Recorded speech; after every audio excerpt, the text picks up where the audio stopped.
शादी एक ऐसा बंधन है, एक ऐसा रिश्ता है जो कई सालों के बाद जाकर के बनता है, जिसमें बहुत सारी उम्मीदें होती हैं, सपने होते हैं, और जब वो टूटने लगती हैं या बिखरने लगती हैं तो इसके मनोवैज्ञानिक प्रभाव पड़ते हैं,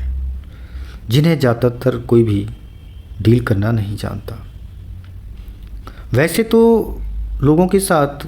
अलग अलग घटनाएं वैसे भी घटित रहती हैं, वहाँ पर भी जो प्रभाव पड़ता है वो मनोविज्ञान पर ही पड़ता है। अगर आपके साथ कुछ सुखद होता है तो ये दुनिया आपको बहुत अच्छी लगती है, और जब कुछ दुखद घटना घटित होती है और कोई समाधान नहीं निकलता तो ये पूरी दुनिया ही बुरी लगती है, और ऐसी स्थिति में आप कुछ भी करने लायक नहीं रहते। तो कहने का मतलब ये है कि जब रिश्तों में या शादी में कोई समस्या आती है तो मनोविज्ञान पर प्रभाव पड़ता है, जिसे डील करना हर कोई नहीं जानता।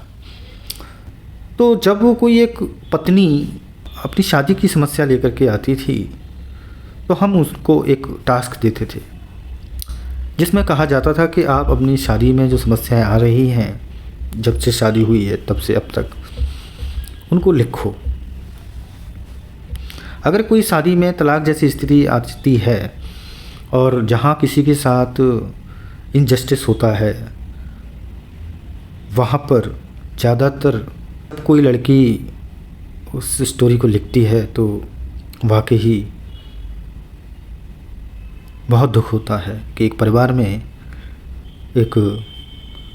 दूसरे परिवार से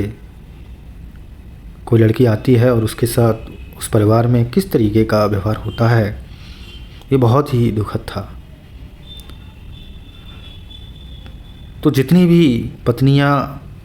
तलाक का निर्णय लेती थीं, आवेदन करती थीं, तो उनकी स्टोरी कुछ ऐसी होती थी, और ये सगाई से शुरू होती थी, जहाँ सब कुछ अच्छा ही होता था। जैसे जैसे शादी समारोह आता था तब तक समस्याएं आने लगती थीं, खर्चों को लेकर के, दहेज को लेकर के, पसंद नापसंद को लेकर के, ऐसी तमाम चीज़ें आती थीं, छोटे छोटे खर्चों को लेकर के। फिर जब शादी समारोह होता था तो वहाँ पे भी कुछ समस्याएं आती थीं जो रिश्तेदारों द्वारा होती थीं, रीति रिवाजों को लेकर के आती थीं, और जब लड़की घर शादी होकर के आ जाती थी तो आगे समस्याएं आती थीं कि परिवार के सदस्यों का उसके प्रति कैसा व्यवहार, कौन किस तरीके से उस लड़की से ट्रीट कर रहा है, किस तरीके से कर रहा है। तो परिवार के सदस्यों का व्यवहार, जब कोई बेटी शादी होकर के दूसरे परिवार का हिस्सा बनती है तो उसके लिए वो पूरा परिवार अनजान सा होता है। उसके लिए सबसे ज़्यादा चुनौतियाँ होती हैं, चैलेंज होते हैं, क्योंकि जिस परिवार में वो पली बढ़ी वहाँ बहुत अच्छा व्यवहार उसके साथ किया गया। जी हाँ, हमारे देश में ज़्यादातर बेटियों के साथ अच्छा व्यवहार किया जाता है। अच्छे व्यवहार से मतलब है कि उन्हें कम डांटा जाता है, उन पर कभी हाथ नहीं उठाया जाता, क्योंकि यहाँ पर हम भारत देश के हैं तो वहाँ पर बेटी को देवी का रूप माना जाता है, और विवाह भी ज़्यादातर हम भारतीय